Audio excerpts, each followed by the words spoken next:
Nous allons revenir dans ce tutoriel sur le protocole offline et surtout comment déclarer les différents tags.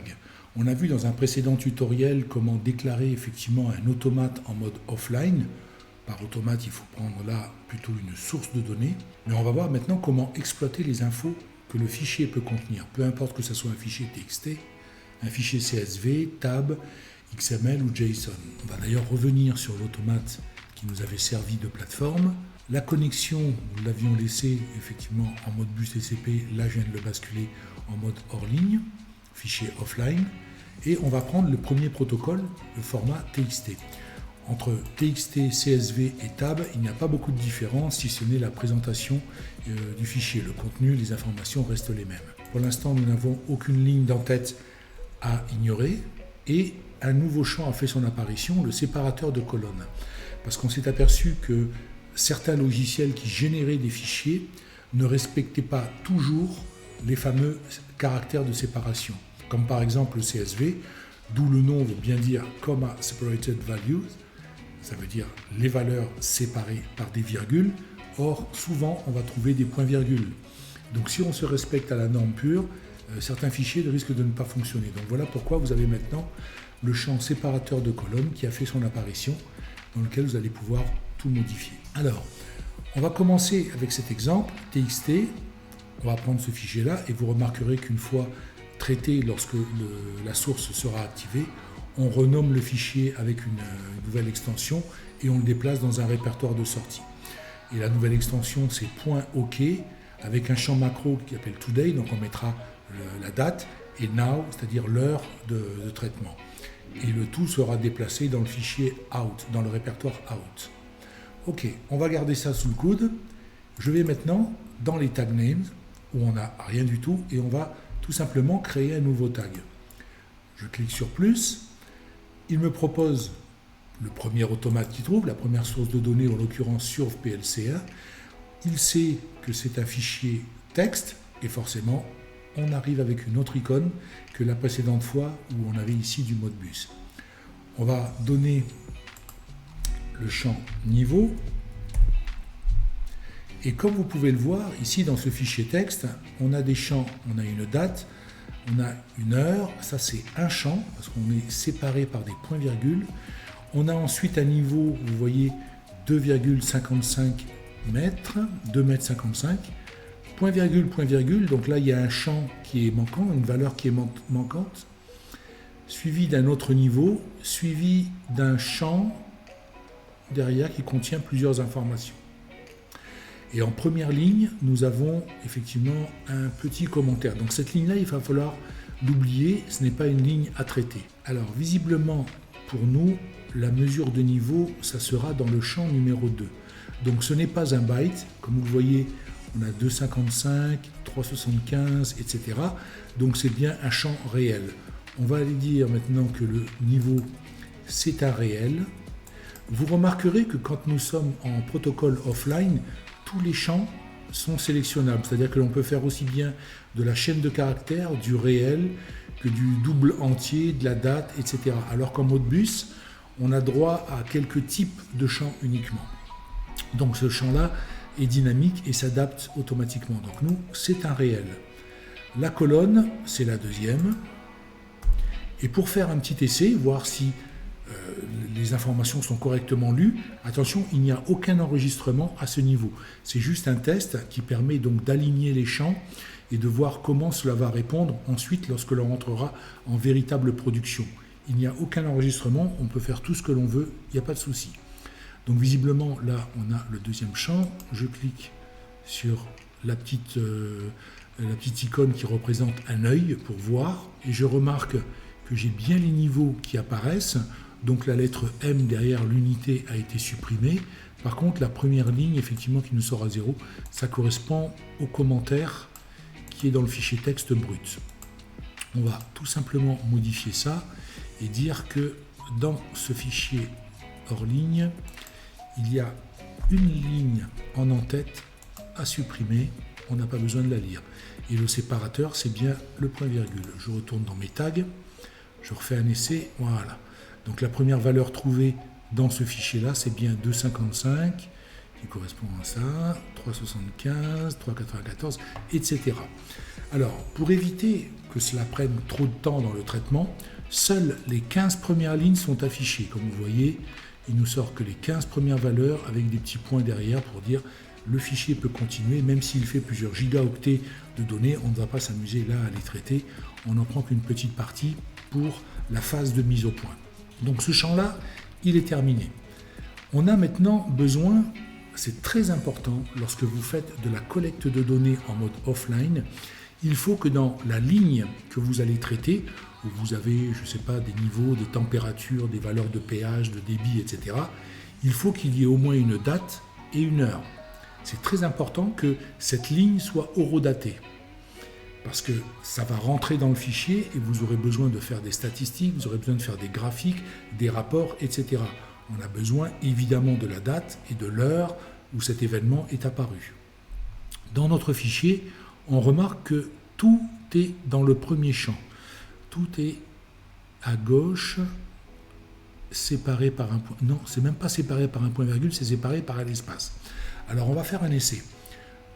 Je clique sur plus, donc niveau c'est fait. On va créer un champ qui s'appelle date.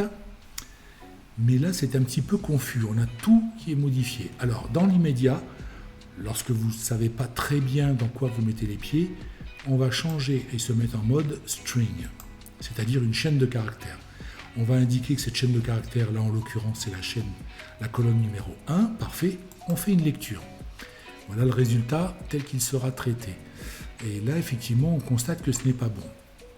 Lorsque nous sommes en mode date, il est très important que dans la base de données, la date soit enregistrée au format année sur 4 digits, le mois sur 2 digits et le jour sur 2 digits. C'est comme ça que c'est enregistré en interne, ce qui permet de faire des recherches plus facilement, des tris, etc.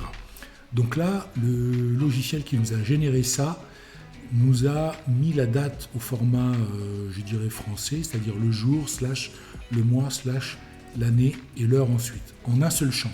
Bon, et bien on va séparer tout ça. Déjà, pour commencer, la date, elle n'occupe que les 1, 2, 3, 4, 5, 6, 7, 8. Donc on a 10 caractères. Si on se réfère bien, la date, ce n'est vraiment que les 10 premiers caractères ici, en comptant les slash, bien sûr. Eh bien, on va tout simplement dire, on va rester en mode string pour l'instant, que la colonne numéro 1, on va partir du caractère, alors si vous mettez rien, c'est le 0, c'est le premier, jusqu'au caractère 10. Ça, c'est la terminaison. Si je fais une vue, parfait, mon extraction est bonne, j'ai bien, effectivement, la date sur les 10 premiers caractères. Mais maintenant, ce format-là n'est pas convenable. Jour, / mois, / année, ce n'est pas convenable. Il faut qu'on soit enregistré, comme je vous l'ai dit, 4 digits pour l'année, 2 digits pour le mois, 2 digits pour le jour. Eh bien, on va passer maintenant réellement en mode date. Et on va aller choisir le format qui nous intéresse. Ici, nous sommes représentés en jour, mois, année. On va aller chercher tout simplement day, month, year. Ici. Donc voilà comment est représenté le champ date à l'intérieur du fichier. Si je fais maintenant une visualisation, parfait. Voilà le résultat, comme c'est indiqué ici dans la petite aide. En fonction des valeurs lues, du format spécifié et des caractères d'extraction, la sortie finale sera 4 digits pour l'année, 2 pour le mois, 2 pour le jour en interne. C'est effectivement ce que nous avons ici. On peut valider. La date, c'est fini. On va créer un champ qui va s'appeler heure. Et là, rebelote. On sait qu'on est sur le premier champ. L'heure est représentée. On va passer en mode string à nouveau. Premier champ. Et donc, effectivement, on a la date suivie de l'heure. On sait que la date occupe les 10 premiers caractères. Il y a un espace. Et donc, visiblement, l'heure commence au 12e caractère. Je vais dire de 12. Je n'ai pas besoin de mettre de caractère de fin, par exemple de 12 à 18 ou autre. Si je laisse rien, 0, il va jusqu'à la fin. Je fais une première extraction. Ah non, là il sucre le premier digit. Je vais faire 11. Voilà, donc là on a bien notre heure qui est représentée donc en mode string avec 2 digits pour l'heure, 2 points les minutes, 2 points les secondes. Parfait. Je n'ai plus maintenant qu'à indiquer que c'est un champ time. Et là, il nous indique comme information que en interne, le fichier enregistre l'heure au format HHMMSS. Donc ça veut dire qu'il faut retirer les 2 points. On va tout simplement dire que ce format-là correspond à celui-là. Voilà. Je valide. Si maintenant je fais une visualisation, l'heure a été extraite normalement.